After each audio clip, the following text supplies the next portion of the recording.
Hi guys, good evening. Bali sa video na to ay i-share ko sa inyo kung paano yung ginawa kong setup. Bali short video lang siya. Kung paano natin sinet up yung 15-gallon tanks natin para sa mga bago nating alaga na crayfish or yung ARC na tinatawag din nilang Australian Red Claw crayfish. Actually, dito sa pag-aalaga ng crayfish is bago lang ako. Bali, yung aspiring na hobbies dito sa crayfish industry dahil ang dati nating mga alaga ay gapi, mga flower horn. Doon tayo nahilig dati sa fish keeping. Ngayon, itatry naman natin kung magsasucess tayo sa breeding nitong ganitong klaseng alaga. Bali, ang setup natin dito ay simple lang, wala masyadong nakalagay sa loob ng tank, kundi yung PVC hides nila. Ito yung tinataguan ng crayfish kung mapapansin nyo nasa loob sila ng hides. Tsaka yung filtration natin na DIY. Bali, itong filtration na DIY natin is gumamit lang ako ng Tupperware tapos may filtration media sa loob na magsiserve as filtration dito. Tsaka ayan yung babahayan ng mga good bacteria para maging okay yung parameters ng ating tank. Yan, kung mapapansin nyo sa video, kumakain yung ARC natin ng PO2 sinking pellets. Usually, yan yung pinapakain ko sa kanila sa gabi since ayan yung madaling ma-purchase or yung readily available sa market natin. Madali lang yan mabili sa mga pet shop. Or pwede rin namang iba, pwede mo rin silang pakainin ng gulay like kangkong, pechay, mga green leafy vegetables natin. Basta lumulubog siya, kakainin nila. Pwede rin silang pakainin ng isda, like tilapia or hito.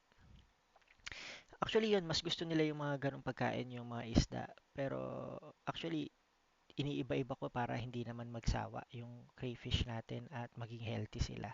Ayan, kung mapapansin nyo sa video, yung male crayfish natin, meron siyang red mark doon sa kanyang claw. Ayun yung nag indicate na male siya.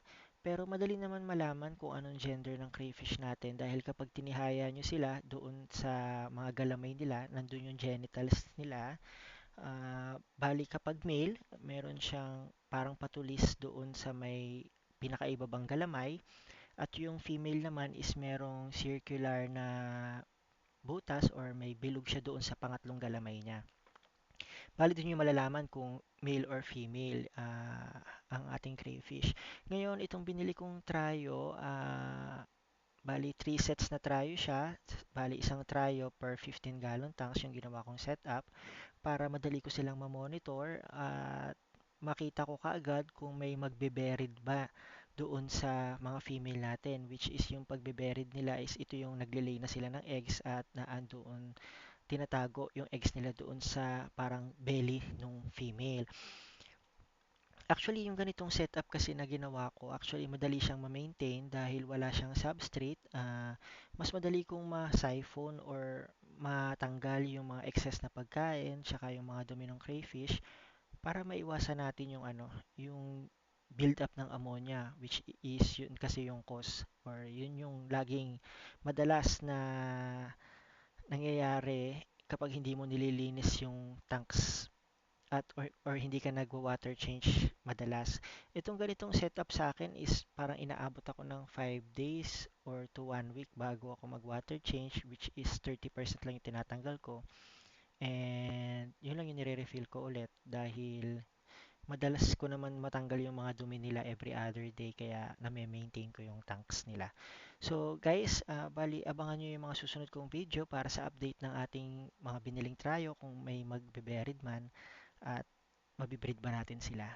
Salamat.